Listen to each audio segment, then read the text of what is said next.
Bonjour, shalom peuple de Dieu. Topesi bino mbote na kombo na Yesu. Nkolo na nguya, nkolo na kembo, nkolo na bolingo, nkolo oyo atonda na nyonso ayeba kopambola biso lisusu kobelema na présence na ye na ntongo ya lelo ete oyo azali le maître de temps et de circonstances. Ye nde azali le Dieu pourvoileur, papa malamu seye. Tobengaka esemba bilokota, tobengaka ye le rédempteur. C'est ainsi que, bien-aimés, nous voulons et nous voici là. Nous sommes en train de débuter notre culte matinal, notre service matinal. C'est ainsi que vous allez le bienvenu dans le service ya Tongo Lelo. Bouye imalamu, nkolo Messi ya pambola biso, parce que ezali nkulu oyo Nzambe asalinga na yo na dimanche mibale ya kati ya mwa oyo. Vraiment nkolo apambola biso. C'est ainsi que la Bible dit nazali na esengo, natondisami na esengo ntango bazoloba na ngai, bazoloba ete tokende na ndako ya Tata Nzambe. Motema na ngai, motema na yo etondisami na esengo. Bien-aimé, na ntongo lelo, nous voulons s'approcher à Dieu, car la Bible dit venez à lui, vous tous qui êtes chargés et fatigués, et ils nous donneront du repos. Repos ya solo, refuge ya solo, abri ya solo, ezepa kolo Mesia. Yango na ntongo lelo, tomikitisa epai na ye, tozonga na si ya makolo na ye, toyebisa papa toye liboso na yo, toyebisa papa toye kobelema na présence na yo, tomitiki tomibwaki liboso na yo. Bien-aimé, soki totali bakomi na Nzambe plus loin, tokomona ete Bible ezoloba que l'Éternel ayebi kobomba elongi na ye liboso ya baoyo bakei mosika na ye. Nini oyo esalaka moto akende mosika na nkolo? To nini oyo esalaka moto ntango azoluka nkolo abomba elongi na ye? Okoluka nkolo na physique, okoprie, nozomona ke na bata mosusu boye nkolo aza koagir te, aza kose manifeste te. Bata mosusu ezali ta na ye ya silence, mais ta mosusu eta na ye ya silence te. Ta mosusu eza quelque chose oyo eza koséloigner, ezokabola yo na ye. Kasi eloko wana tanto oza na connaissance na yango te, kozala ba acte ozokommettre, façon na ya kotambola ozosala, yango ozosala ete ekabola yo na Nzambe des choses négatives là. Et ça a été émettre une amitié, émettre séparation entre nankolo. Azolo bayango ete matuneza muskate pona koyoka losambo na biso, mais ba crime, ba acte mabe oyo ozo commettre oto sala liboso na ye. Bien-aimé, kozonga na simate mibwaka na kolo. Kozonga na simate mikiti sala liboso na ye. Yango na ebité na position nozo kelanga na tango oyo tozolanda na tango oyo. Vraiment soki oza na conscience pire ozo reprocher ki ndenge semaine oyo bandaki ya solo marche na ezalaki malamu te liboso na nkolo, okotambola lope bien le lundi ti samedi, mais samedi na poko kando betamaki libango makasi. Okotambola lope bien de lundi à samedi, et dimanche kana tongo lelo nde bisiko bandi kobeta libaku na téléphone na discussion na kotala biloko moko boye oyo ememi na bapense mosusu ozalaki na yango te. C'est déjà un port d'entrée. C'est déjà une porte d'entrée. Yebi sans Zambé. Notongo lelo, Weli Bossonaï. David dit, je viens à toi, l'Éternel. Ne me cache pas ta face. Ne m'abandonne pas, ne m'éloigne pas de toi, car je suis à toi. Vaut mieux garder ta robe blanche devant l'Éternel, c'est-à-dire vaut mieux demeurer, vaut mieux rester saint, ferme dans sa présence, que d'être un chrétien de nom, que d'être un serviteur que de titres et de noms, mais devant ces dieux, il ne te connaît pas, tu n'es pas à lui. Non, lavons nos robes ce matin, lavons nos habits ce matin, lavons nos mains ce matin, lavons nos pieds ce matin. C'est-à-dire, séparons-nous de toute espèce, de toutes choses qui nous empêchent de demeurer dans la présence de Dieu. Ce matin, notre prière est que nous voulons s'approcher à Dieu. Nous voulons demeurer à lui. Nous voulons retourner encore dans la saine doctrine, dans la saine parole. Ce matin, partout où vous êtes en train de m'écouter, je te supplie de demander, de prier, de demander la miséricorde de Dieu dans nos vies. Prions au nom de notre Seigneur Jésus-Christ de Nazareth. Père de gloire, everlasting Father. Papa, tu es liboso na yo, bato ya bolembu, bato ya kuyima, bato ya kolela, tobelemi liboso na yo, pona kosenga premièrement, mawa na yo Père de gloire, na etamboleli na marche na biso Père de gloire. Tantôt auto ça les autres sur le kumute. Façon na biso ya koloba, façon na biso ya kotala, façon na biso ya penser Père de gloire. Parfois ils ont longola biso na kati ya chemin na yo.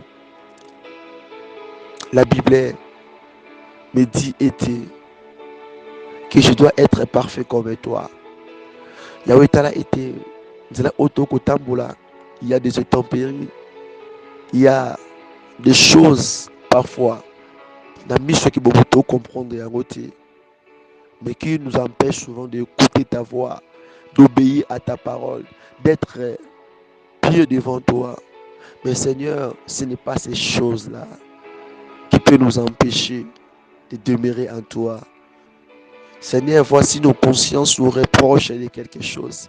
Voici nos consciences nous amènent encore vers toi, afin que nous avouons nos fautes et nos défauts. Ce matin, Père de gloire, je peux paraître saint devant les gens. Je peux paraître juste devant les gens. Je peux paraître quelqu'un qui te craint vraiment devant les gens. Je peux paraître quelqu'un qui t'obéit devant les gens. Je peux paraître quelqu'un qui peut être modèle devant les gens. Mais devant toi, je ne le suis pas. Je suis qu'un simple hypocrite. Mais devant toi, je suis qu'un simple homme qui se masque sur ta parole et sur ton nom. Seigneur, la ligne à la moto sorte à Bogota. C'est pour cela que je me m'humilie encore devant toi. C'est pour cela que je me prosterne encore devant toi. Je demande ta miséricorde. Mon nom est Père de gloire. Mon nom est ministère de la repentance, Père de gloire. Mon nom est la vie à moko na moko. Ouais, sur la tango, oh Père de gloire. N'écoutez-moi, mon nom Père de gloire. Je vais pas kolimbisa. Je vais pas kamawa. Je vais pas pardonner. Père de gloire, que ta miséricorde, Yahweh. Eh bien, dis, souviens d'où tu es tombé et répands-toi. Et que je reprenne là le premier amour que tu m'avais connu, le premier œuvre que tu m'avais connu. Yahweh, nalingi na zonga na bisika oyo yibaki ngai, nalingi na vanda na bisika oyo nazalaki na yo, nalingi na demeurer na bisika oyo ndeko komona nga Père de gloire. Papa nazongi epai na yo, papa nabelemi epai na yo mpona kosenga mawa na yo, mpona kolela mawa na yo dans ma vie papa, na marche na chemin na nga Père de gloire.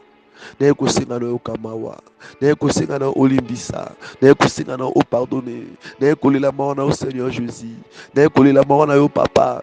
Et Père de gloire yokelanga mawa, et Père de gloire yo dolimbisa, et Père de gloire na belebe liboso na yo Père de gloire.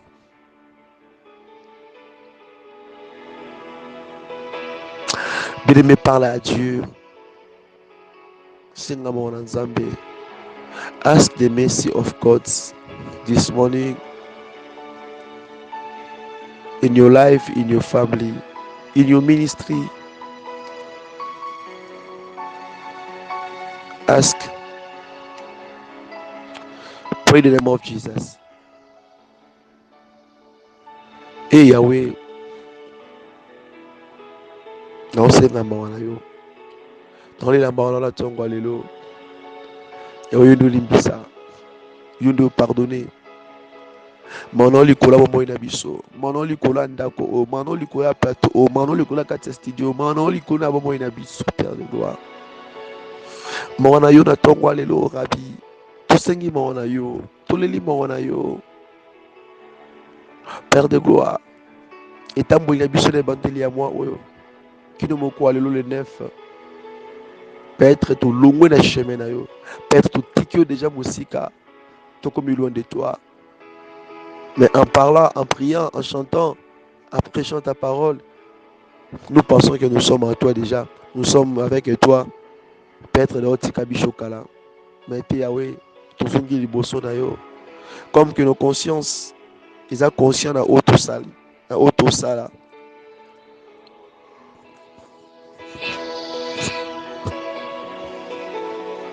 Yango ete poussé biso na tongo lelo. Yango ete simi motema na Yahweh. Pona kosenga pona kolele epai na yo. Pona kosenga Yahweh lisusu mawa na yo. Père de gloire, aie pitié de moi. Père de gloire, pardonne-nous ce matin. Père de gloire, nous approchons à toi. Père de gloire, nous sommes qu'à toi. Père de gloire, aie pitié de nous. Père de gloire, mawa na yo. Père de gloire, yo qui la biso mawa. Limbisa, yo qui la biso mawa, yo pardonné. Na kombo na Yesu. Dans le nom puissant de Jésus.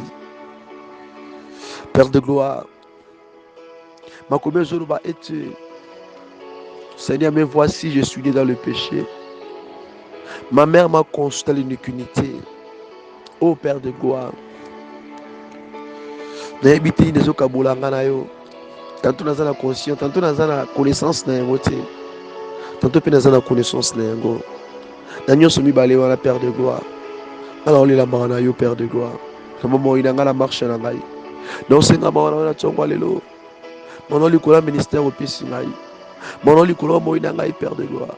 Mon likola vie na ngai Père de gloire.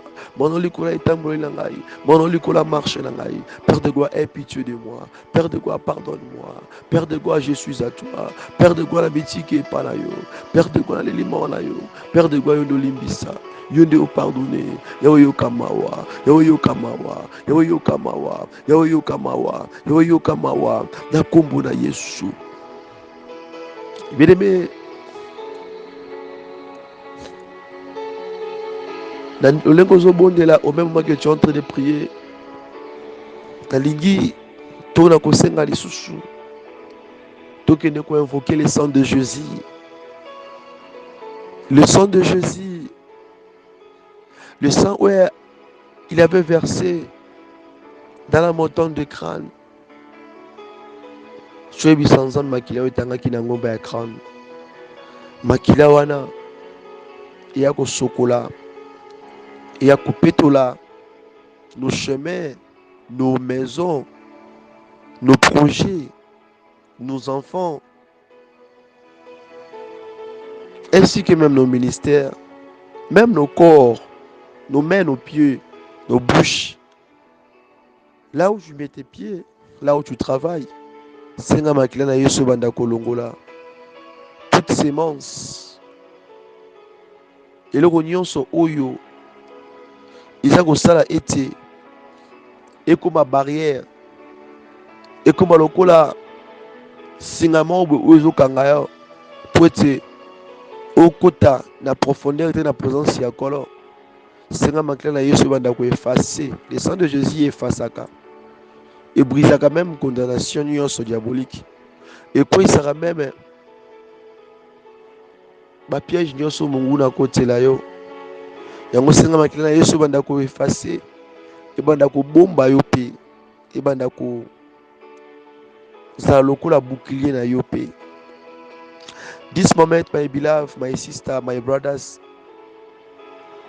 you pray now. You ask the blood of Christ. The blood of Christ purify your life, purify your family, purify your children, purify your project, purify your hand, your step, your leg. You ask the blood of Christ purify your cloth. This moment you pray, you ask the blood of Christ for all. The blood of Christ purify everything in your life, everything in your work. Ask God, ask Jesus. Let's pray in the name of Jesus. Tobondela kombo na Yesu Mesia, senga makila na Yesu, mana ko purifier. Tobondela Yesu sans Nzambe. Na kombo na Yesu bondela.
La combo na Yesu. Banda ko invoquer le sang de Jésus. Banda ko ebisa nzambe que makila oyo na ngomba Golgotha oyebaki kolongola, oyebaki kokweyisa blocage nyonso, oyebaki kokweyisa baacte ordonné nyonso ya monde de ténèbres, que le sang de Jésus na tongo lelo ebanda kolongola yo na servitude nyonso, na kati ya bokangami nyonso, na kati ya blocage nyonso ya molili. Yebisa nzambe makila na ye ebanda kolongola yo na kati ya bowumbu nyonso, parce que le pardon de Jésus na nzela sang, na nzela ya makila na ye nde epesi ngai na yo bomoi, nde epesi ngai na yo privilège ya kobenga mabala na ye, nde epesi ngai na yo makasi ya kotelema liboso ya monde de ténèbres, enfin ya korenonce na misala ya molili. Yango za koexercer pouvoir pe force wana ya koinvoquer le sang de Jésus ebanda kolongola, ebanda kokweyisa kindoki, ebanda kolongola maladie nyonso invisible, sorcellerie diabolique, blocage démoniaque, blocage oyo ezowuta na nzela ya misala ya bandoki, na misala ya molili. Le sang de Jésus ebanda kolongola yango na chemin na bomoi na vie na yo, lengo zobodela koba na kointercéder na kombo na Yesu Messia. Banda invoquer le sang de Jésus, le sang de l'agneau, Père de gloire. Makila na yo ebanda kolongola semence nyonso ya monguna ya bondoki ya monde de ténèbres na kombo na Yesu Messia, qui soit ainsi parce que tu es Dieu. Bien na kati na bisika oyo oza ko invoquer la présence du Saint-Esprit. Quand il dit que il nous a promis que akotika biso mon côté kasi ya kozana biso et ya kotindela biso le consolateur, bien aimé. Oza ko invoquer le Saint-Esprit, oza ko invoquer la présence de Dieu ce matin. Ozo bisa nzambe te molimo na e ya kokamba, e ya koshimba biso, e ya kolobela yo, e ya kotoucher yo. Alobi ete ya keye pa etata po akende ko préparer biso place ete ya kotika biso kaka biso moko te, ya kotinda ete l'Esprit Saint yende aya wana pona ko consoler biso, pona ko pesa biso malendisi. Yebisa nzambe molimo na nguya ebanda kosimba bomoi na yo, ebanda kofongola, ebanda kotombola ministère santé na yo, epeso makasi na bisiko zaki na bolembu. Invoquer l'Esprit Saint ce matin. L'Esprit Saint apeso makasi ya kotelema pe ya kotambola, ya kobima na kati ya ténèbres, ya kobima na kati ya molili. Yango ete banda kosenga na nzambe ete molimo na ye, l'Esprit de Dieu, l'Esprit Saint et ya wana pona koshimba, pona kolobela yo na kombo na Yesu Messia. Banda koyebisa nzambe to bondeli. Père de gloire, Elohim, Libanga Natalo, notre Dieu, notre force. Père de gloire, il a dit que, mais le consolateur, l'Esprit Saint que le Père enverrait en mon nom, vous enseignera toutes ces choses et vous rappellera tout ce que je vous ai dit. Consolateur. L'Esprit Saint vient nous consoler ce matin. Viens nous soutenir ce matin. Viens nous refortifier ce matin. Viens nous donner encore la force qui dépasse la force humaine. Viens nous donner encore la force qui dépasse nos faiblesses, qui dépasse nos inquiétudes, qui dépasse nos maladies, qui dépasse nos situations qui sont en train de nous déranger matin, midi et soir. Que le Saint-Esprit, que le Consolateur vienne nous redonner encore la force, que ta puissance redonne encore la vie dans nos membres, dans nos corps, Père de gloire. C'est pour ça que nous t'invoquons encore. Parce que tu es le Dieu d'Abraham, d'Isaac, d'Israël. Père de gloire, que le Saint-Esprit manifeste dans ces lieux, qui domine dans ces lieux, qu'il règne dans ces lieux. Parce qu'il est Dieu, parce qu'il est roi, parce qu'il n'a pas changé, parce qu'il est digne, parce qu'il mérite cela, parce qu'il est le Tout-Puissant, parce qu'il ne change pas, parce que nous reconnaissons que tu es Dieu dans nos vies, Père de gloire. Oh Yahweh, Molimo Nanguya, Molimo Santu. Et tout dit ça, et remplis bichot, que ta puissance, que ton Esprit Saint règne dans nos vies, domine parmi nous.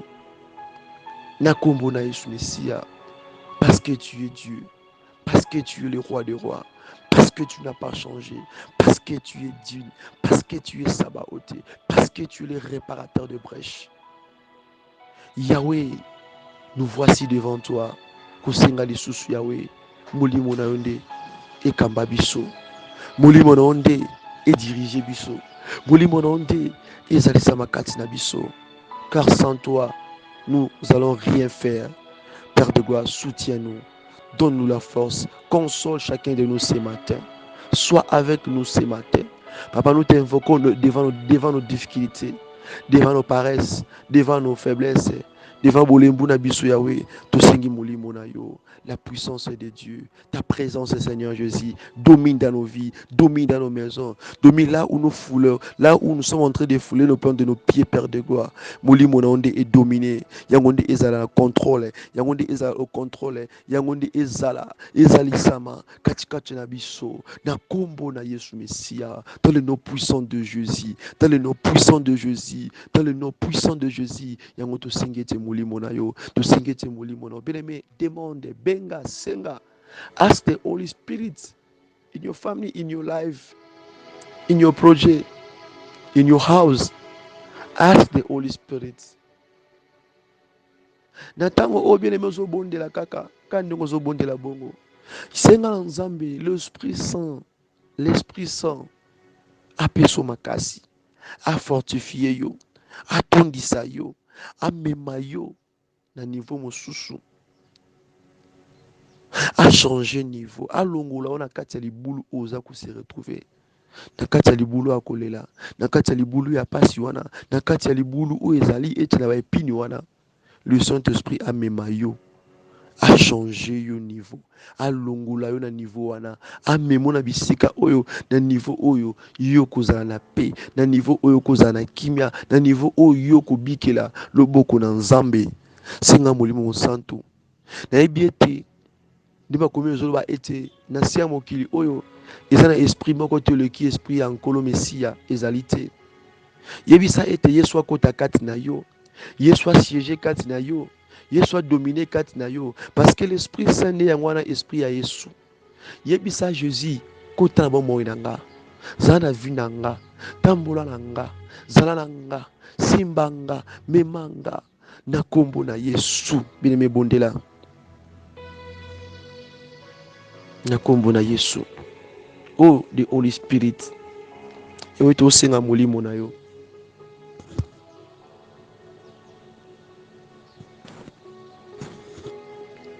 L'Esprit Saint kamba biso na service oyo, na tongwa lelo toza na bosenga na yo, na moment oyo tolela epai na yo, Père de gloire. Molimo na yo esimba biso, molimo na yo ekamba biso. Ata na moment oyo ya service ya prédication, na deuxième partie oyo tozo atame awa, que l'Esprit Saint oza le contrôle pe au rendez-vous na tongwa lelo. Yesu zala kati na biso, Yesu devere kati na mamoi na biso, Yesu na monoko oyo awe kota kati na la Père de gloire. Sa yo nazali lokote, sa yo nazali tina te, sa yo nazali moto oyo na okurate kosala œuvre oyo. Mais soki ozali, soki okoti, soki otambwisi, soki osimbi, papa, il y aura quelque chose de bon et que s'est passé kati kati na biso. Na nzela oto kotambola, na misala oto sala, na bandako na biso, na ba couple, na mabota, na banzela ya kelasi, na bawenze, bisika nyonso oto koyingela oto kozala kati na etonga na yo, Père de gloire.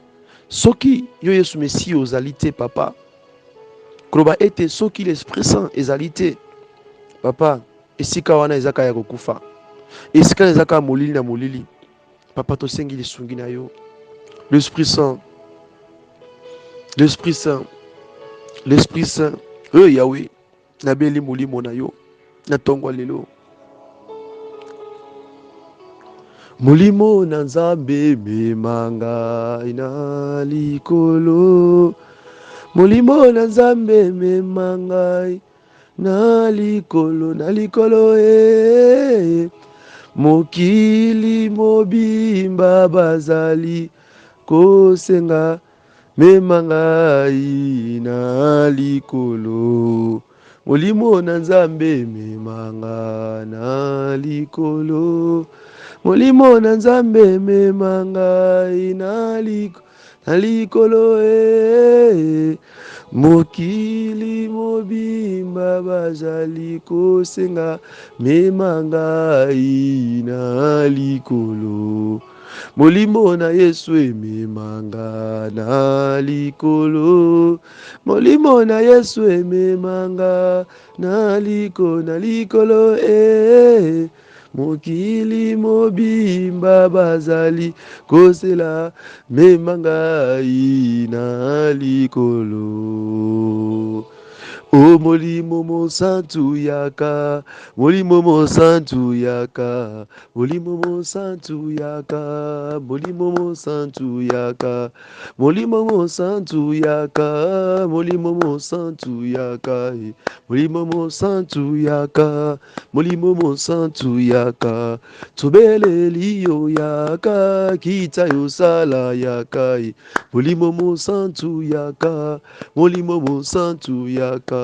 Na tongo ya lelo yawe kita yo sala yaka molimo mo santu yaka, molimo mo santu yaka, kita na nguya na yo kita yo sala yawe molimo mo santu yaka, molimo mo santu yaka, molimo na revelation kita, molimo ya mapamboli yaka molimo mo santu yaka, molimo mo santu yaka, molimo na kimia yaka molimo na kimia yaka molimo mo santu yaka, molimo mo santu yaka, kita lelo yo yaka, kita yo sala yaka molimo mo santu yaka, molimo mo santu yaka, simba biso lelo sala ya kokamwa yaka molimo mo santu yaka, molimo mo santu yaka, emba yaka yaka na yo yaka,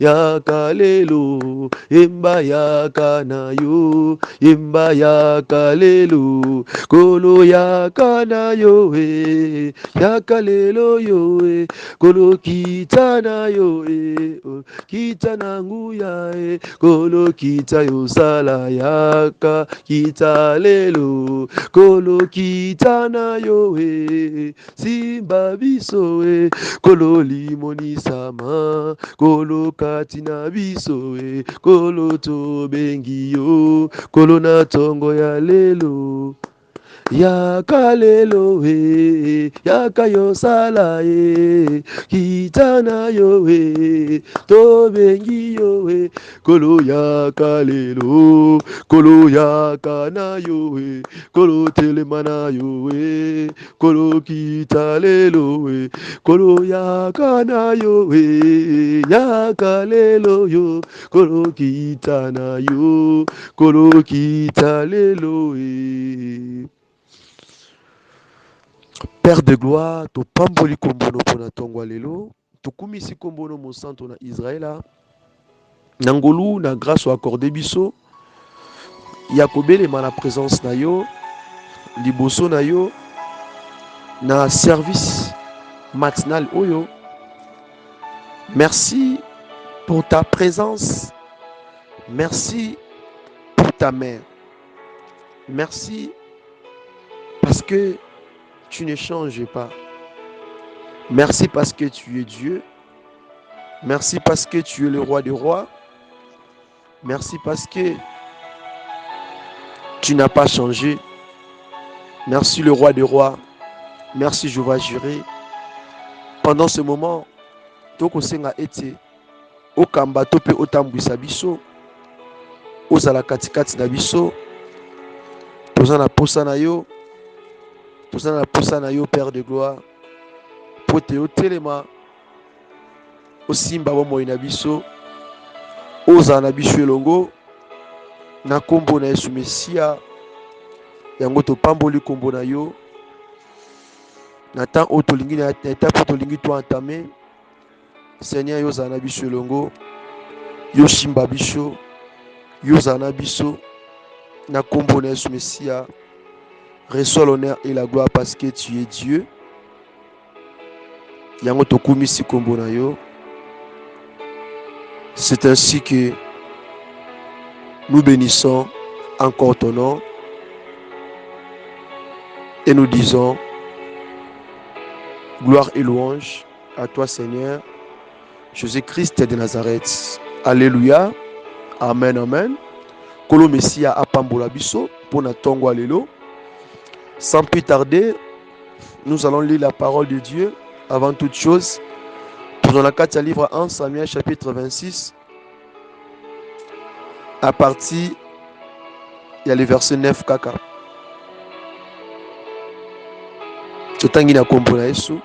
Mais David dit à Abishai, ne le détruis pas, car qui pourrait impunément porter la main sur le oint de l'Éternel. Tokena 4 livre Matthieu chapitre 25, à partir du verset 1er tina 10e verset.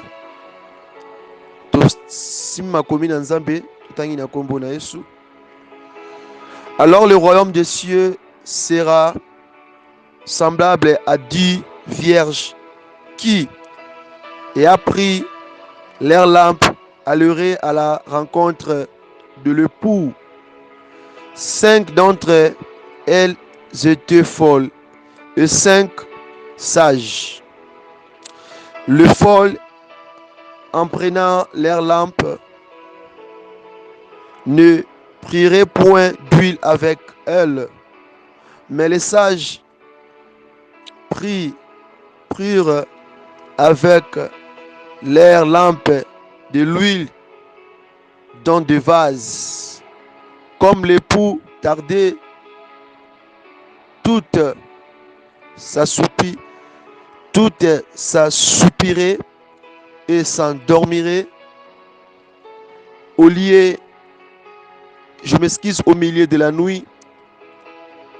On cria, voici l'époux, allez à sa rencontre. Alors toutes ces vierges se réveilleraient et prépareraient leurs lampes.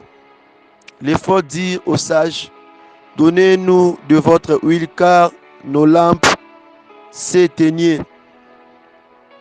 Les sages répondirent, non, il y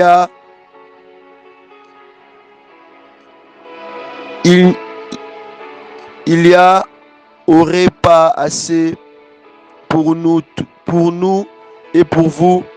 Allez plutôt chez ceux qui en vendent et achetez achetant pour vous. Pendant qu'il allait en achetant, l'époux arriva. Celle qui était prête entrerait avec lui dans la salle des noces et la porte fut fermée. Tokena kata livre Hébreux chapitre 10 à partir du verset 35 à 37. Tutangi sous makomi na Nzambe. N'abandonnez donc pas votre assurance à laquelle est attachée à une grande rémunération, car vous avez besoin de persévérer, de la persévérance, afin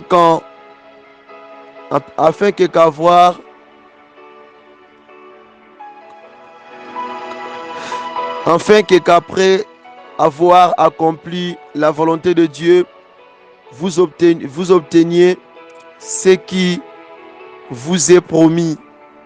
Encore un peu de temps, celui qui doit venir viendra et il ne tardera pas. La parole de Dieu.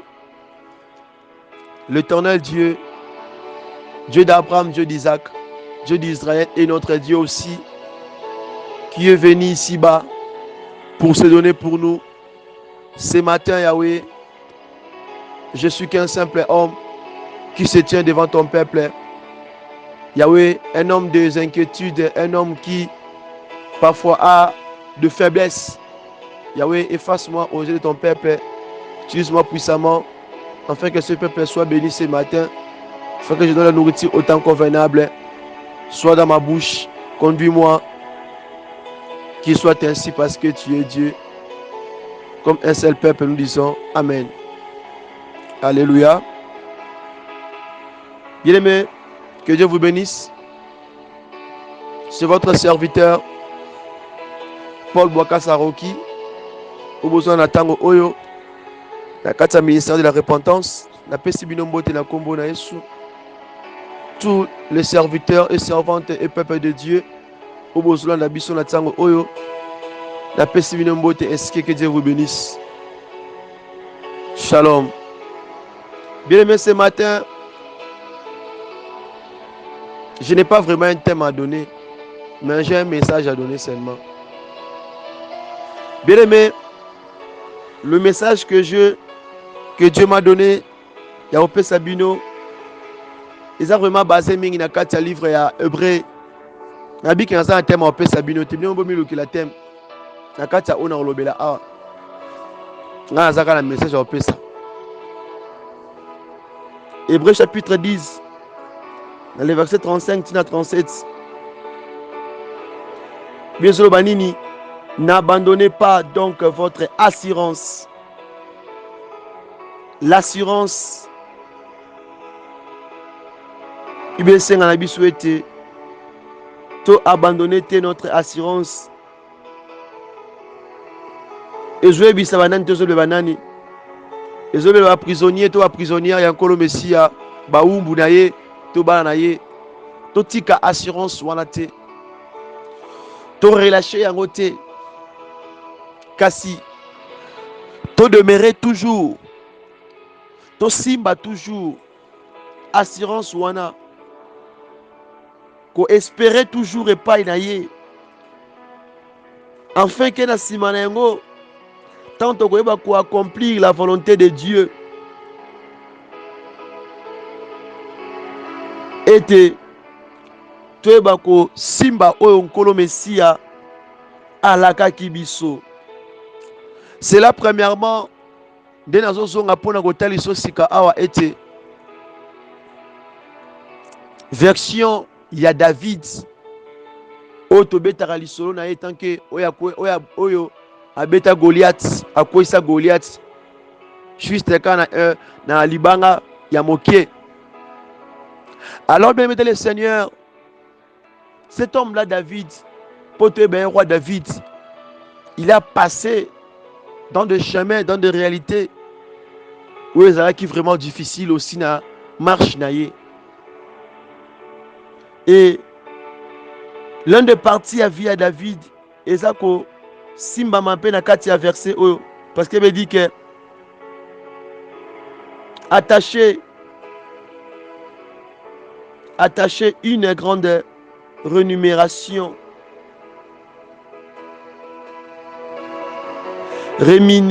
plutôt, attaché, c'est-à-dire quoi? Bible est service aux récompense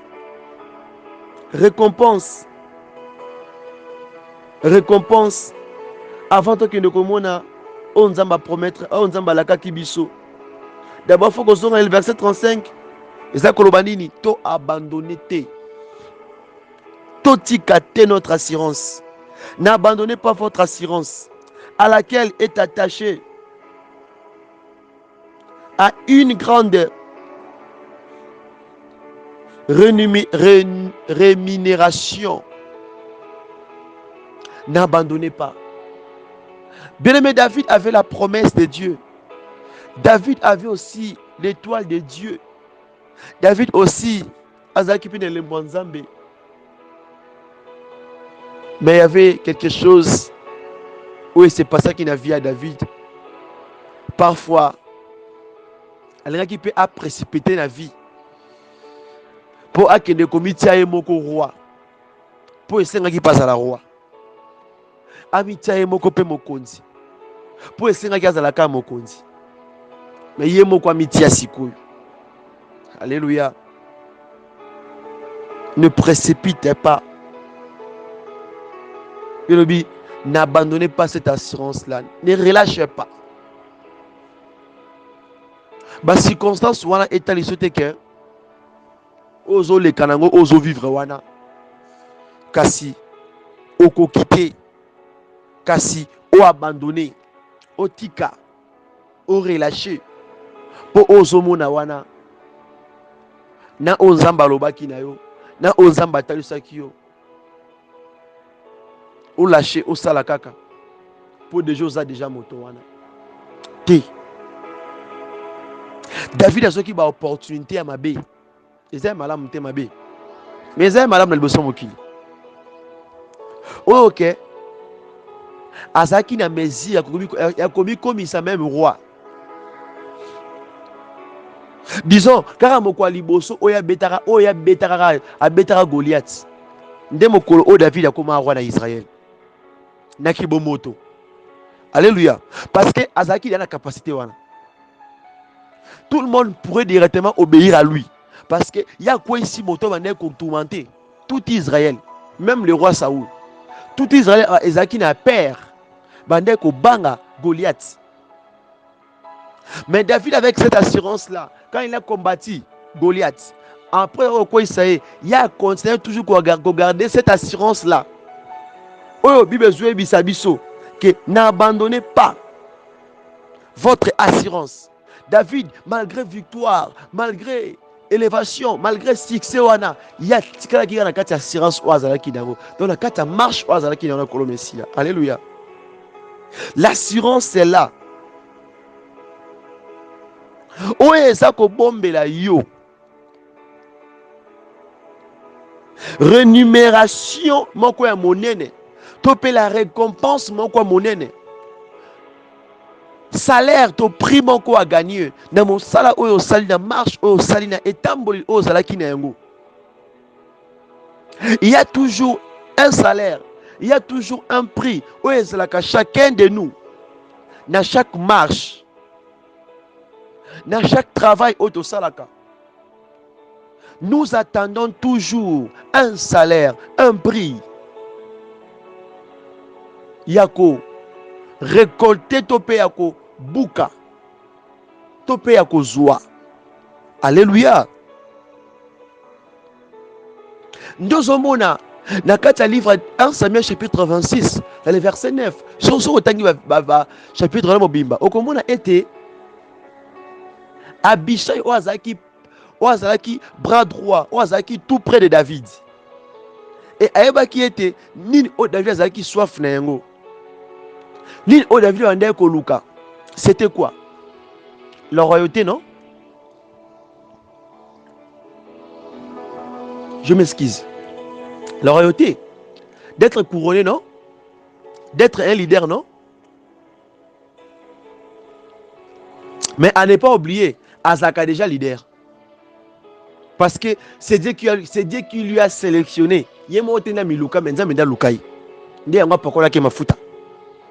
Polobi atae azala élu. Roi na kata Israël. Alléluia. Yemo na miluka te menza menda lukai.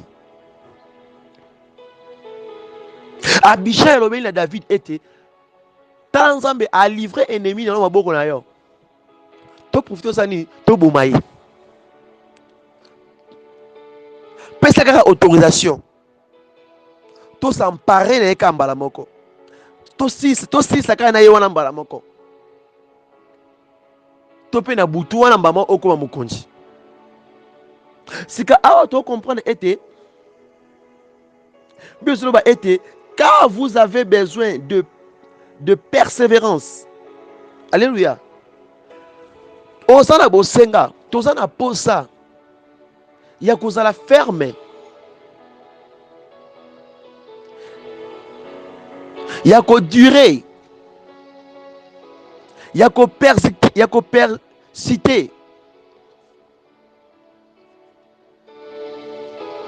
Nakati ya marche. Nakati ya nzela oyo ozokoleka wana. Oza na posa kozala ferme, ya kotika la ferme, ya kodurer, ya kopersiter. Nakati ya marche wana. Bible lobi nini ke car vous avez besoin de persévérance. David azalaki na posa persévérance. Nde yango asalelaki yango. Po epesa ye oyo ya bande kozela to oyo azwaki na ayokaki na nzela ya basali ya Nzambe. Alléluia. La persévérance est là. Durer wana. Demeurer ferme wana.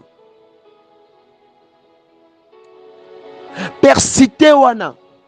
Nde sala qui était Emema David na couronnement. Emema David na kata élévation. Tu peux avoir des opportunités. Tu peux avoir d'autres grâces. Et belemi liboso na yo. Et qui peut kozala lié na oyo za ko s'attendre nango. Et qui peut kozala pe lié na oyo zo luka. Et qui peut so pe il mange même eloko za nango pour ça. Mais na kota liswe eloko moko. Yeba ete la grâce est trompeuse. Wana kata livre proverbe ezo bila biso yango. La grâce est trompeuse. Keba grâce pe kosaka.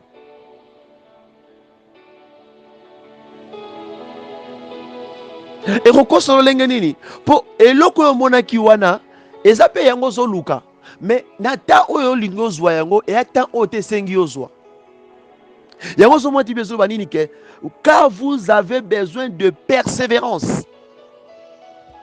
Tu as besoin d'être ferme. Parce que ce qui David abande ko bika abande ko vivre c'est l'homme tozala ki na bango mais David nga ko mate biskonza abongisela ki. Alléluia landanga malamu na obi yaza thème te na tongo lelo thème yo moko luka ngo zwa message na tongo lelo. Pour ce n'est pas obligation dans ce de te peut sabino ka thème. Non. Ce n'est pas obligation. Yo mo fo o tiama to ya molimo o senga ma fongolo miso ya molimo o comprendre nini o nzamba zo peso message nzamba zo peso na nzela mo mbu na Paul. Na Bible boso l'assurance. Yami balé. Nathalie Cho était après l'assurance. Et ça a une grande rémunération, topé une grande récompense, topé prix. Oyo ezalaka accompagné na assurance. Après chaque assurance, et puis ça a prix moko à gagner. Et puis ça a salaire moko à rejoindre. Na kati ya marche ya mutu. Alléluia. Nathalie Cho na bien été. Malgré assurance, c'est vrai que dans la assurance, on a la poste à persévérer. On a la poste à persévérance. Il y a un bien été Nathalie Cho malamu été ce qui David abandé ko dépendre pour na batu. Abandé ko vivre pour na batu. Kasi David alinga ki akoma te bisika o nzamba bongisa ki pona ye. Parce que alinga ki même na kati ya grâce. Et quand grâce à mon péché moko, on peut se retaler en malamuté. Et on peut tromper. Car la grâce est trompeuse. Parce que Dieu n'est pas touché, bien Dieu n'est pas attiré. Na où est-ce qu'on attiré wana? Alléluia. David a écouté, Abisha et Ebissé, on a brado naï. Habiter occasion yangoyo moment yangoyo tango ngo twande ko zela yango epesa meli bisho pour qu'on dit pesa ka miti to enchaîner kamba moko. Non, David dit ce n'est pas permis pour moi, bien pour toi et bien pour nous de mettre nos mains sur cette oint de l'Éternel, même si à Kouya, même si à Bunganzela. C'est-à-dire quoi? quand il n'est pas encore ton air, quand il n'est pas encore ton tango na yo, ne profitez pas. Il y a que ça là, il y a contraire, il y a volonté en Zambie. Il y a contraire, il y a tant Zambie, on a bongisa qui pona yo. Parce qu'il me dit, car vous avez besoin de persévérance. Pour être okoka koko kisabila kana nzambe. Et je m'excuse, la volonté de Dieu. Mokano na nzambe. On les abila kateza mokano. Pour eba okokisa mokano na nzambe kati na mo ina yo. David avait besoin de la persévérance. Il a eu l'opportunité comme ça. Mais il a la grâce en lui. Il a l'étoile de Dieu en lui. Azaki pene le mwankolo kati na ye. Bien-aimé, batu mingi babungisa mafuta. Ne mafuta to ke na ngo sikona kati les 10 vierges. Les 10 vierges. Et parmi les 10 vierges, je vois son livre en Matthieu 25, le verset 1er à 10. La Bible est divisée en deux parties. Et le bien était, il y a eu 5 folles et 5 sages. Alléluia. David a dit mafuta o bango azaki nango wana. Mais esalelo. Parce que quand David avait l'huile, il donnait l'image de l'huile. Alléluia.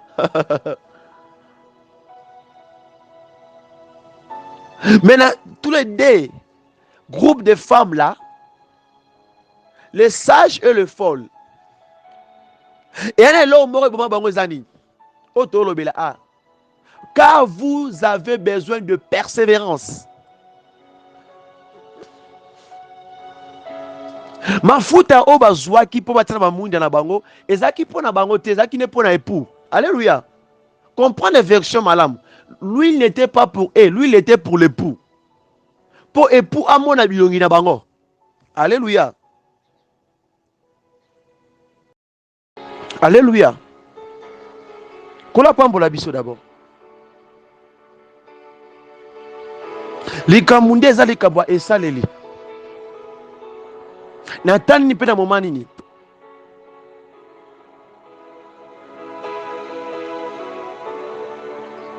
Po ete basi wana bazalaki na mafuta.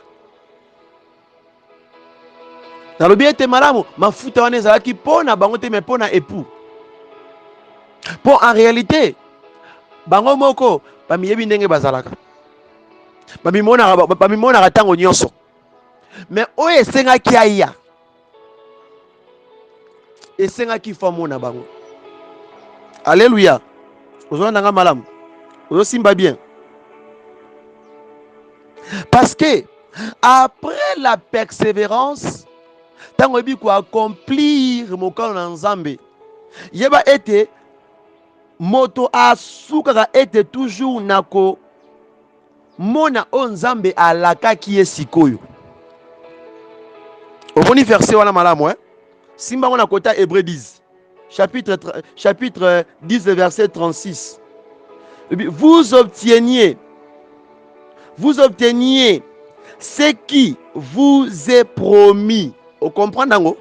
Donc yopo simba oyo Nzamba lakaki yo esengi d'abord yo persévérer, o persiter, ozala ferme na o Nzamba pesi yo, na o Nzamba talisi yo, na o Nzamba zolo memela yo. Alléluia. Bazalaki na mafuta, ezalaki na maboko na bango. Bien aimé, mingi likola kozela Maranatha, likola kozela Yesu Christo, likola kozela époux, tellement époux aumela makasi azoya rate bamoni moyen te akokota Rose Croix, akoti Maikari, akoti groupe ba Illuminati, akenda koyanganga ki osimba kisi pour ete azwa mosolo pour ministère pauvreté l'équipe passe l'équipe. Mais kaka Bible ozoe bisabiso dans le verset 37. Tanga verset 37 lo banini. Encore un peu. Balobi toza lisusu moke. Tozela lisusu moke. Moke on ezaka moke o mona moke te. C'est-à-dire encore du temps. Donnez encore du temps. Donnons le temps au temps. Un peu de temps. Moi tango moko moke. Moi mokie. Pese sous tango moko moke. Bible zo senga biso. Celui qui doit venir viendra et il ne tardera pas. Alléluia. Vous comprenez dango? Yeba kaka eteke o esengi ya koyara kaka. Yo tikala na kwena yo. Yo demeurer kaka. David eba kelo komo ba ki ete ya kufa bongo teke sans avoir amona à vivre o nzamba laka kiye. Ndeza ki point o esiba ki via David. Malgré force na ye, malgré makasi na ye, malgré nguya o azaki nango. N'oublie pas, si on compte trop dans potentiel na yo, tu comptes beaucoup na maele na yo na monoko ozara nango, yo eba mingi. Si on compte trop na beauté na yo, si on compte trop na monoko to pe na arrogance ozara nango, to pe na ozo procéder. Attention qu'on finir mal. Vaut mieux koutou. Ya rozana siran c'est pas ensemble. Pour ya récompenser yo na suka na yango. Vaut mieux koutou luka. La persévérance na ozo sala. Parce que na kati ya persévérance c'est là où koeba langage ensemble malamu. Quand un homme persévère, quand un homme est en train de persister, quand un homme est ferme, quand un homme il est en train d'endurer, c'est là où il va comprendre le langage de Dieu. C'est là où on comprend même ses ennemis. Oya liara na bango, oya ndova na bango. Musu akanisa ba ndeko, akanisa ba ninga motema, akanisa ba frères en Christ et les sœurs en Christ. Habite au ndeko nanga motema. Mais tant aluki ete azalaki na bosenga akoba na ko persévérer, aluki la persévérance. C'est là où Dieu lui a fait maintenant grâce. Ya kobanda ko yeba komona ba identité.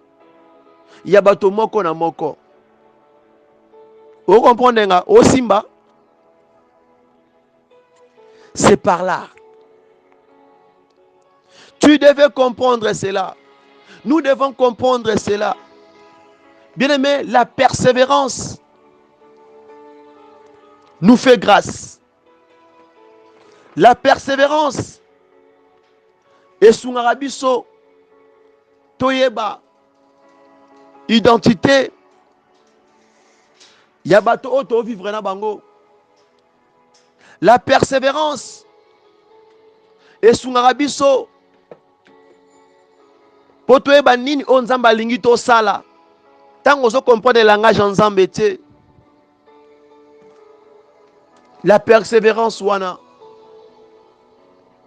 David a mis Saoul à plusieurs fois. David a mis Saoul, Mikolonionso. Mais eux, s'est passé un jour. Saoul oazo kima. Aye ko s'en trouver na maboko na ye liboso na ye et puis Nathan nini. Nathan oya ko bete ekutute. Alors que bomeka na kati ya pongi wana pe. Puis Saoul a habité que na muto abomi akufi pe ka bongo. Mais David en profita ki na yango te. Pourquoi? Parce qu'il va ko persévérer, parce qu'il va ko persister. Parce que zala qui ferme. Les 5 folles, bazala qui fermeté. Les 5 folles, bademera qui fermeté. Les 5 folles. Bien aimé tikana bisayo koza nango lobite ko yebi nyoso. Koza nango lobite ke yo komi déjà. Na yebi so vérité. Na tali sonde bosolo. Kozwa na vie. Et lobite ke o komi déjà. Te basi yo bazwaki, basi yo bazalaki na bomengo, Nzambe apambolaki bango, apesaki bango mafuta, c'est la bénédiction. Mais esaleli, mais kozanga kotambola na kati ya volonté ya Nzambe, kozanga ko suivre la voie de l'Éternel, esukisaki basi yo wapi? Na bobungi nzela, na bokweisami, na bobungi nzela, na bokweisami. Bien aimé, mbongo ya siraka nango vi ya mutu te, kitoko oza nango wana ya siraka nango libala te, tai oza nango wana efandisa nango ne mobali na kati ya ndako te. Tanto koyeba oyebi wana yango nde te ezobatela yo. Mais oye kobomba yo, c'est quand tu es en train d'accomplir mokano na nkolo, la volonté de Dieu. C'est là nde kobomba yo, nde komema yo pour vivre en paix, pour obikela, obikela, obikela. Récompense wana unique maka ya yo wana okola bongisa wana. Bien aimé, so comprendre nga malamu na tongo lelo, omona ke Nzambe alinga te ya yo. Même si oza pauvre, même si oza riche, même si oza pauvre, même si oza riche, ba misu bazala nango mbongo ne moko na répéter yango plusieurs fois. Mbongo ne moko bimé na kati ya libulu. Les femmes folles, mbongo na bango moko, huile na bango moko, etinaki bango wapi? Na kati ya libulu no, barataki nuit d'annonce, bakotaki te na salle d'annonce. Pourquoi? Likola et saleli, utilisation, le moment d'agir. Bien aimé, ne vis pas pour les gens. Obika pona batute. Yeba nini osala. O osala wana, est-ce que Nzambe n'aime ta poussé? Nzambe n'a touché pour sala yango. Bien aimé, wana nde koma devise à vie na ngai. Wana nde koma devise à vie na ngai. Na ibandeli nanga ki mo Christo. Ezalaka nga très difficile à saisir point oyo. Très difficile makasi. Un mon encore vanda na zongisi mana vai na sali ndenge na nyaza ndenge zamba nyaza ila. Mais sometime na bungi na ngai susu. Ah na sali katika na sala te. Mais na point moko na yo comprendre bilo be na kati ya vie na ngai te. Na marche na kibo na kati ya bonkolo ete. Vous me na sala eloko o nazali na conscience na yango.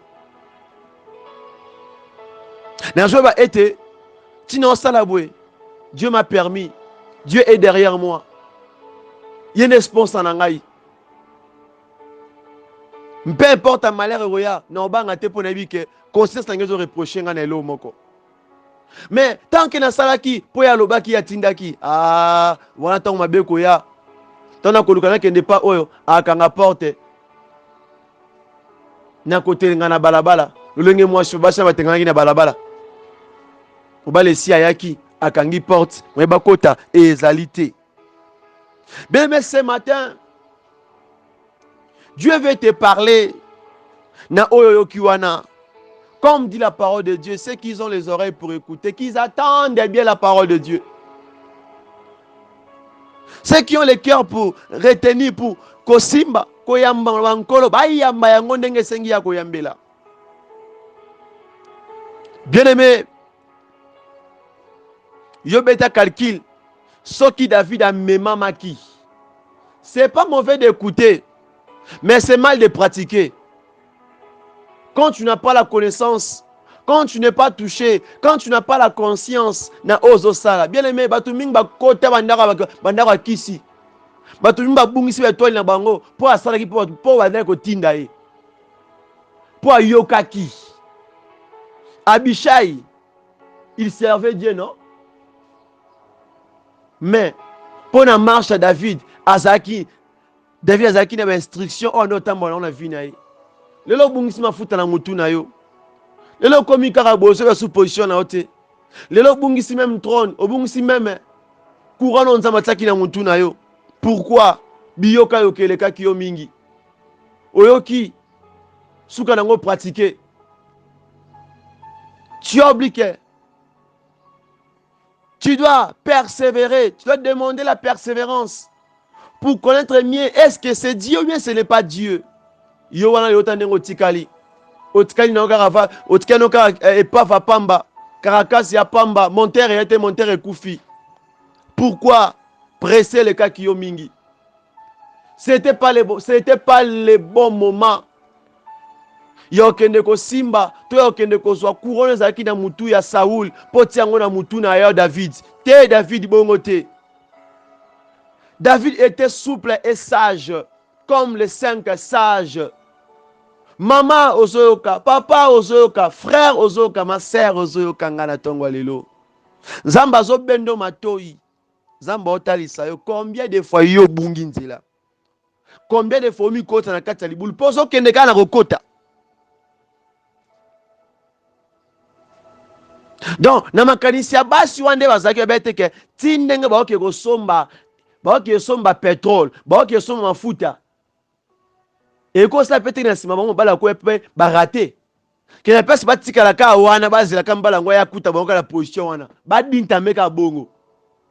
Bango ba ke susu mosika na nkolo. Pourquoi? C'est ça la folie des hommes.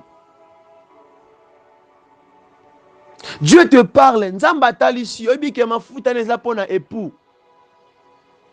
Lelo komi ko persévérer pona bilora mokili. Tika lobela yo mon frère et ma sœur ozona ndanga na tongo lelo. Lelo zo persévérer bosani que le royaume des cieux est là. Ozo persévérer te mais osande sembla ko persévérer. Pour déjà katino bungi.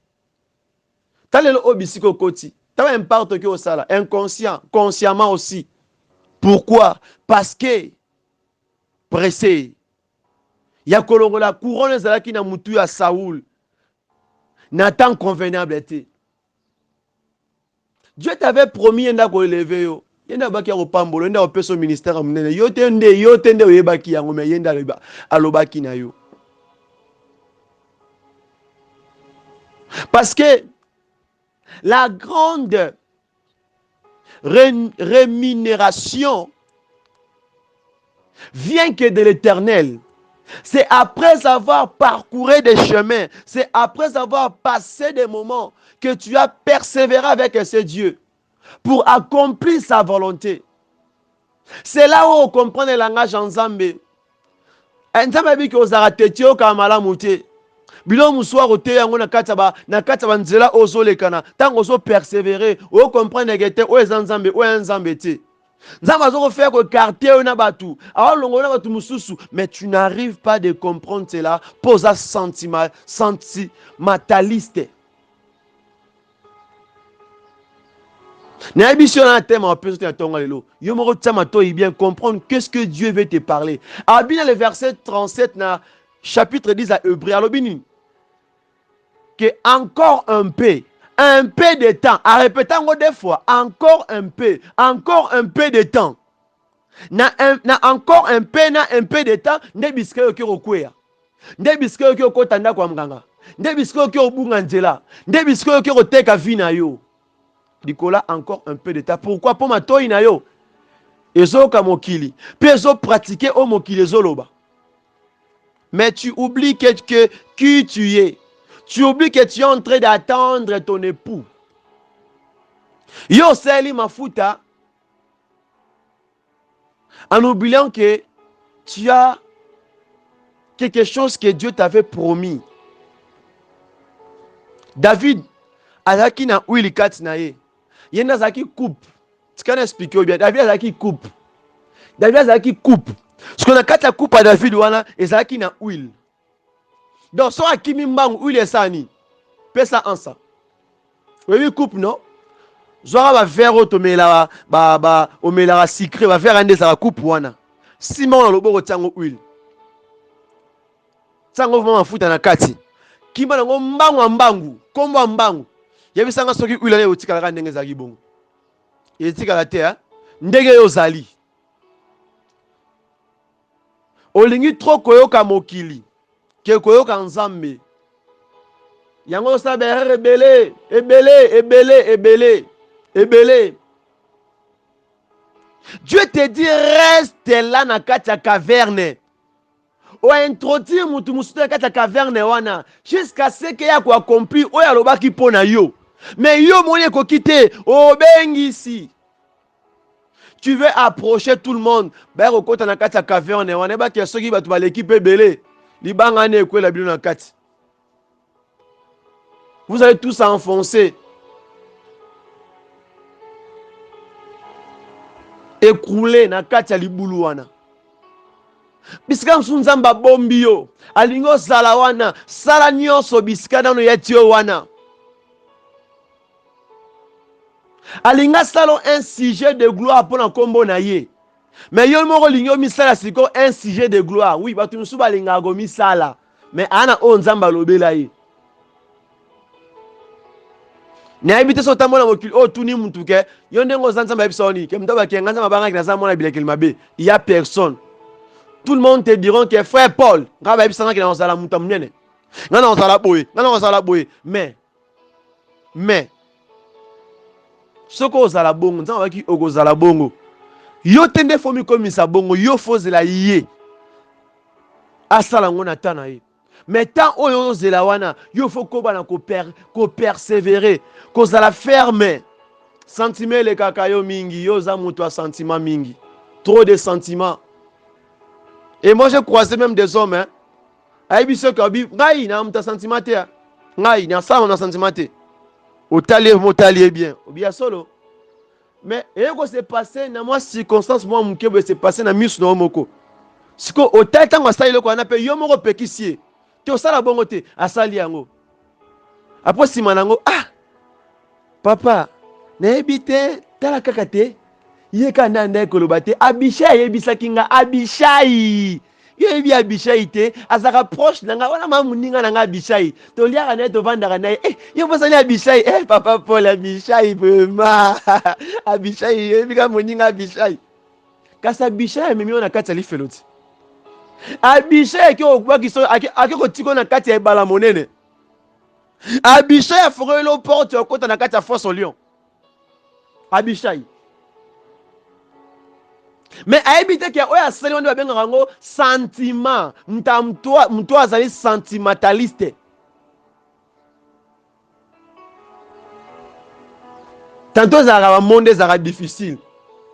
Polo mto osala yango wana mais moso yebise mo wana amoloko fingier amoloko insulter parce que Abishai anga kebe David na kati ba sentiment na ye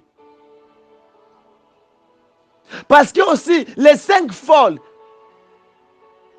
ils ont voulu aussi babema les 5 sages na kati ba sentiment na bango hein sans avoir oublié que comme ke baza na mutu na assurance na ye ozango liboso na nzambe.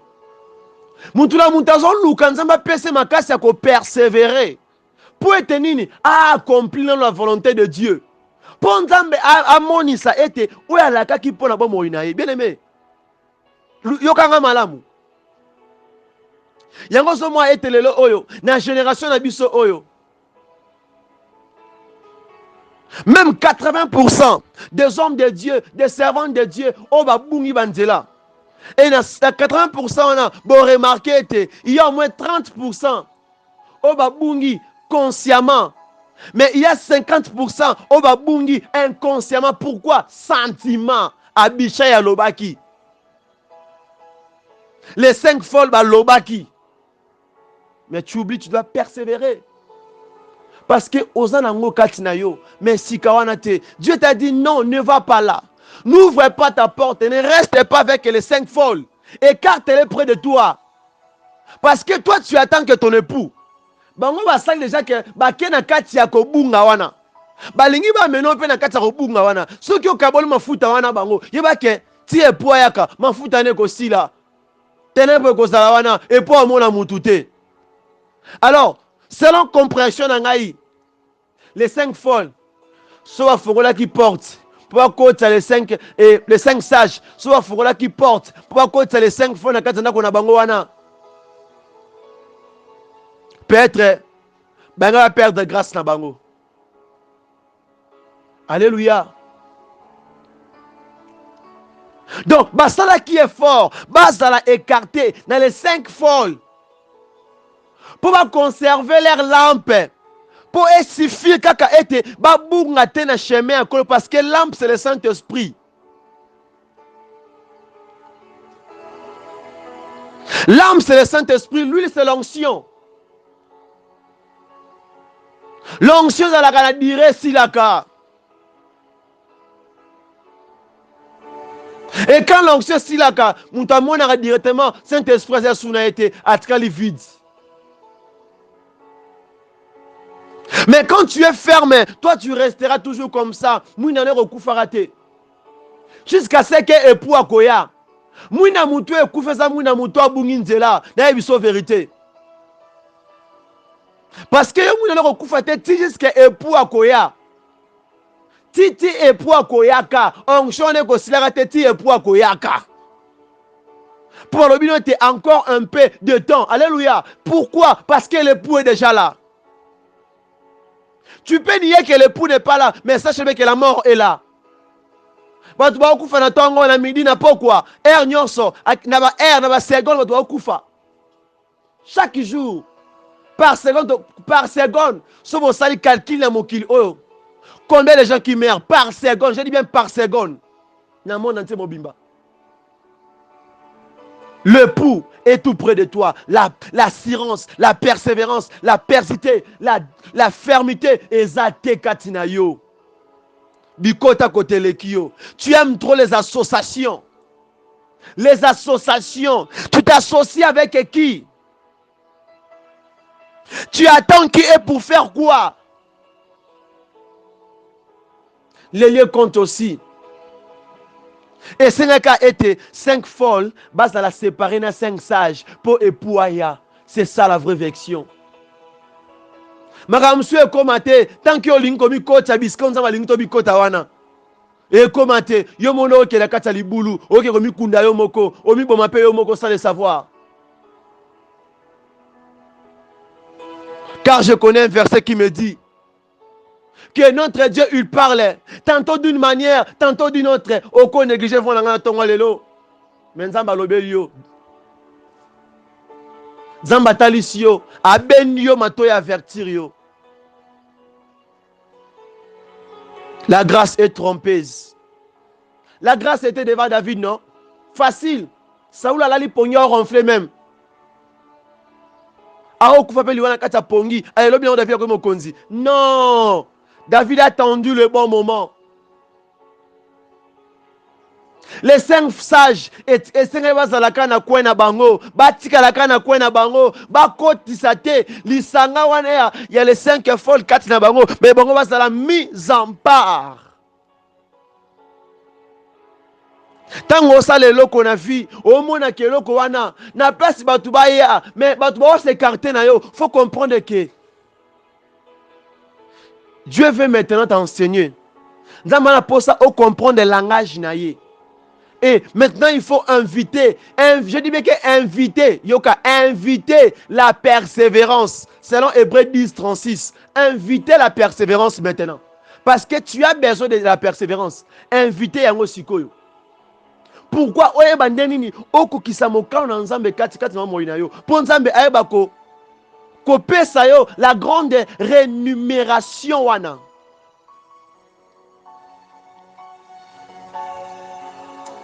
La grande récompense.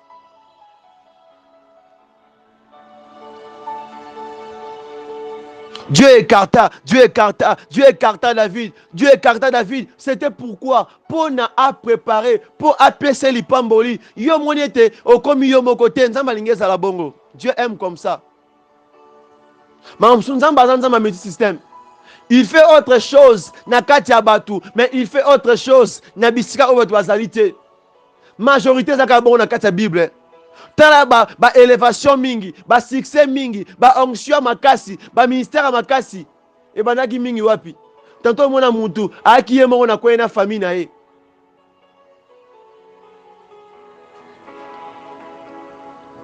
Esther était connue où? Lui qui avait un roi, non? Ruth était connu où?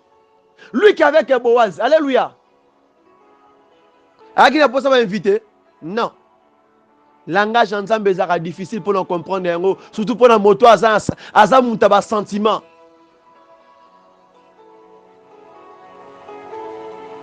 Si Moïse n'avait pas écrit l'histoire, on ne pourrait jamais comprendre. Oui, c'est pas ça qui n'a qu'à être comme mendiant. Madame Sue Seigneur Betango lokola histoire. Pour le vrai caché wana. Zamba révélant oneyo. Yondo e bayango. Pour ozala point d'accès yako fortifié yako lendisa ba ba susu babungi banzela.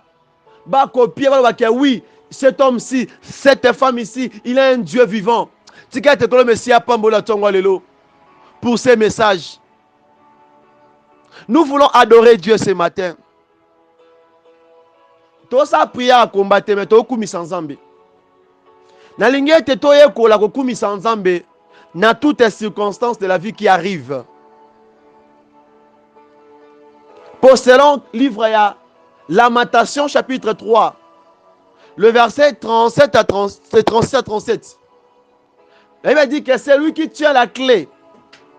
Yarosala était bola moko s'accomplir. Tobe malheur moko s'accomplir. Il est l'auteur de toutes choses. L'auteur de toutes choses. Alléluia. Je veux que maintenant, tu peux s'en colo merci. Tu peux sans zambe. Na oza ko passer na ngona ozo vivre wana. Autant zamba à côté te associé nzambe na kata makambo wana. Dieu a Seigneur, moi je persévère. Moi je te loue. Moi je t'adore. Je sais que nana chemin na yo. Je sais que non sala olo baki na ngai. Au moins que obungi nzela, mais soki bi ke nengo tambola bongo, o sala wana, tu suis que sa parole. Tu fais que ce qu'il t'avait dit. Cela te motive encore de louer Dieu. Te motive encore de célébrer Dieu. Te motive encore de dire papa, ngana biete o na sala oyo sokoma oyo yone mto pesi nzela yone mto ordonné yango. C'est ainsi que ce matin bien aimé na lingo tombola mongo na likolo okumisa kombo na nkolo Yesu Mesia opambola kombo na ye. L'assurance, avoir cette assurance là avec Dieu. Bon, c'est facile, hein? Il peut y avoir l'incendie, non? Il peut y avoir des dégâts, non? Mais toi, il ne faut pas abandonner cette assurance. Simba nzambe wana kangama na ye kumisa ye. Yebake sukanango yo zala récompensé. Tu seras récompensé. La récompense est là. Il faut avoir l'assurance. Attache-toi. Avoir l'assurance. Bondela. Nakombo na Yesu. Pe ko senga nzambe, pe sanga makasi ya ko persévérer. Po na weba ko sala ete ta volonté. Po na weba ko kisa ete mokano katikati na mo inangai, na ndako na ngana libala na ngana mo inanga na marche na ngai yebi sans nzambe.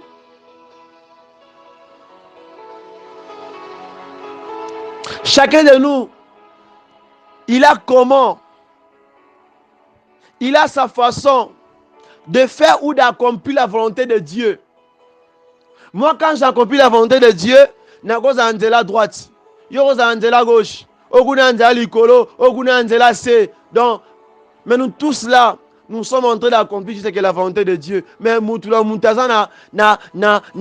entraîné à ce côté là. En forme c'est-à-dire que yo comme un gâteau na comme yote bon de la biscuit na comme bon Messia.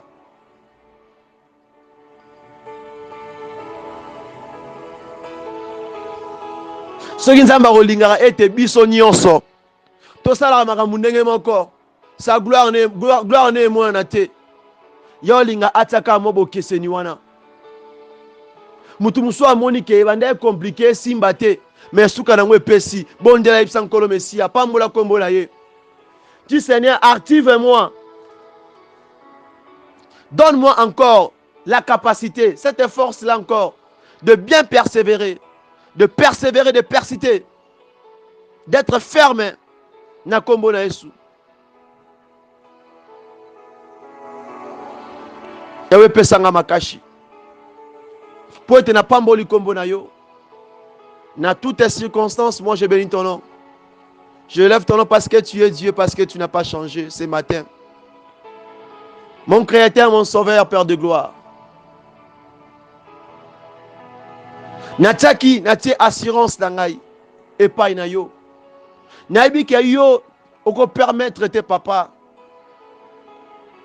Que ma bête opé. Mikratano boko boye. Et comme la moto, oh, y'a assurance et pas na yo, kasi tika la ka bongo tikino liwa. Non.